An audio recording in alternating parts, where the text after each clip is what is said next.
जय श्री कृष्ण दोस्तों, कैसे हैं आप सब। उम्मीद है आप सब बहुत अच्छे होंगे।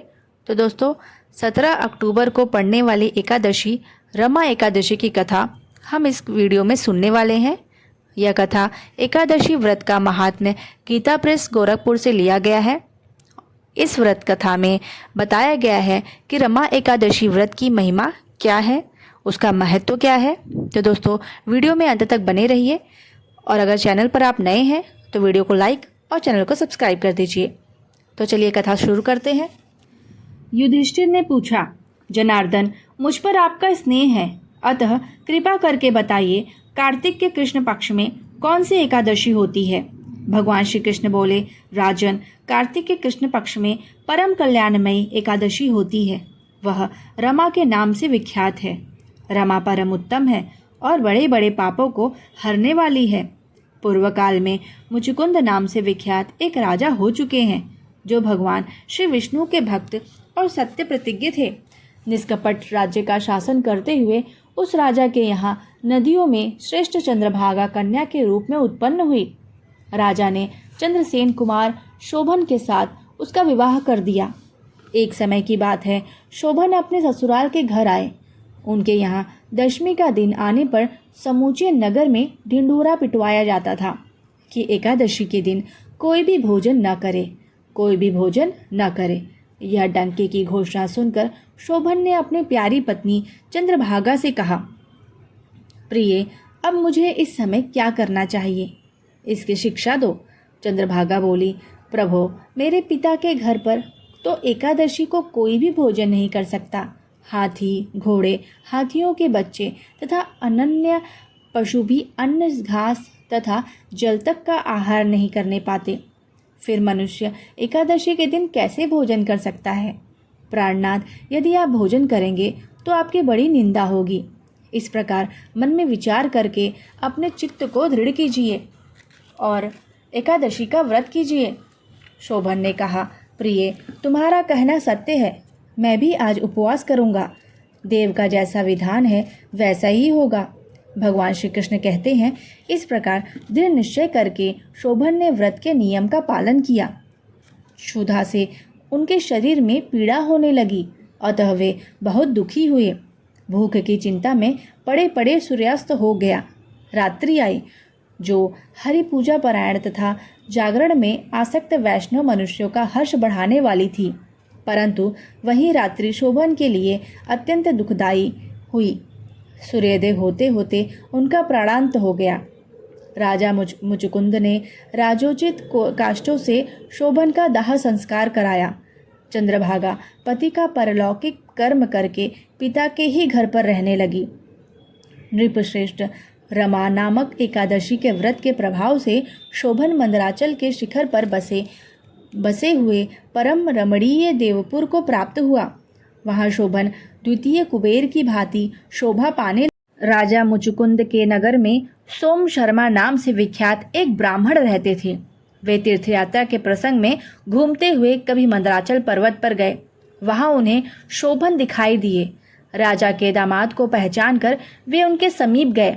शोभन भी उस समय द्विज श्रेष्ठ सोम शर्मा को आया जान शीघ्र ही आसन से उठकर खड़े हो गए और उन्हें प्रणाम किया। फिर क्रमशः अपने श्वशुर राजा मुचुकुंद का, प्रिय पत्नी चंद्रभागा का तथा समस्त नगर का कुशल समाचार पूछा। सोम शर्मा ने कहा, राजन वहाँ सबकी कुशल है। यहाँ तो अद्भुत आश्चर्य की बात है। ऐसा सुंदर और विचित्र नगर तो कहीं किसी ने भी नहीं देखा होगा। बताओ तो सही, तुम्हें इस नगर की प्राप्ति कैसे हुई। शोभन बोले, द्विजेंद्र कार्तिक के कृष्ण पक्ष में जो रमा नाम की एकादशी होती है, उसी का व्रत करने से मुझे ऐसे नगर की प्राप्ति हुई है।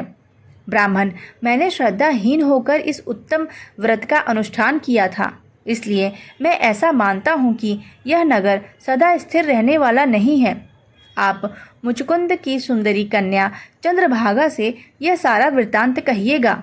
शोभन की बात सुनकर सोम शर्मा ब्राह्मण मुचुकुंदपुर में गए। वहां चंद्रभागा के सामने उन्होंने सारा वृत्तांत कह सुनाया। सोम शर्मा बोले, शुभे, मैंने तुम्हारे पति को प्रत्यक्ष देखा है तथा इंद्रपुरी के समान उनके दुर्दर्श नगर का भी अवलोकन किया है। वे उसे अस्थिर बतलाते थे।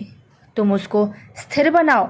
चंद्रभागा ने कहा ब्राह्मण से, मेरे मन में पति के दर्शन की लालसा लगी हुई है। आप मुझे वहाँ ले चलिए। मैं अपने व्रत के पुण्य से उस नगर को स्थिर बनाऊंगी। भगवान श्री कृष्ण कहते हैं, राजन, चंद्रभागा की बात सुनकर सोम शर्मा उसे साथ ले मंदराचल पर्वत के निकट वामदेव मुनि के आश्रम पर गए। वहाँ ऋषि के मंत्र की शक्ति तथा एकादशी सेवन के प्रभाव से चंद्रभागा का शरीर दिव्य हो गया तथा उसने दिव्य गति प्राप्त कर ली। इसके बाद वह पति के समीप गई। उस समय उसके नेत्र हर्षोल्लास से खिल रहे थे। अपनी प्रिय पत्नी को आई देख शोभन को बड़ी प्रसन्नता हुई। उन्होंने उसे बुलाकर अपने वाम भाग में सिंहासन पर बैठाया। तदंतर चंद्रभागा ने हर्ष में भरकर अपने प्रियतम से यह प्रिय वचन कहे, नाथ, मैं हित की बात कहती हूँ, सुनिए। पिता के घर में रहते समय जब मेरी अवस्था 8 वर्ष से अधिक हो गई, तभी से लेकर आज तक मैंने जो एकादशी के व्रत किए हैं और उनसे मेरे भीतर जो पुण्य संचित हुआ है, उसके प्रभाव से यह नगर कल्प के अंत तक स्थिर रहेगा तथा सब प्रकार के मनोवांछित वैभव से समृद्धिशाली होगा। नृपश्रेष्ठ, इस प्रकार रमा व्रत के प्रभाव से चंद्रभागा दिव्य भोग, दिव्य रूप और दिव्य आभरण से वशीभूत हो अपने पति के साथ मंदराचल के शिखर पर विराह करती है। राजन, मैंने तुम्हारे समक्ष रमा नामक एकादशी का वर्णन किया है। यह चिंतामणि तथा कामधेनु के समान सब मनोरथों को पूर्ण करने वाली है। मैंने दोनों पक्षों के एकादशी व्रतों का पापनाशक महात्म्य बताया है। जैसी कृष्ण पक्ष की एकादशी है, वैसी ही शुक्ल पक्ष की भी है। उनमें भेद नहीं करना चाहिए। जैसे सफ़ेद रंग की गाय हो या काले रंग की, दोनों का दूध एक सा ही होता है। इसी प्रकार दोनों पक्षों की एकादशियां समान फल देने वाली हैं।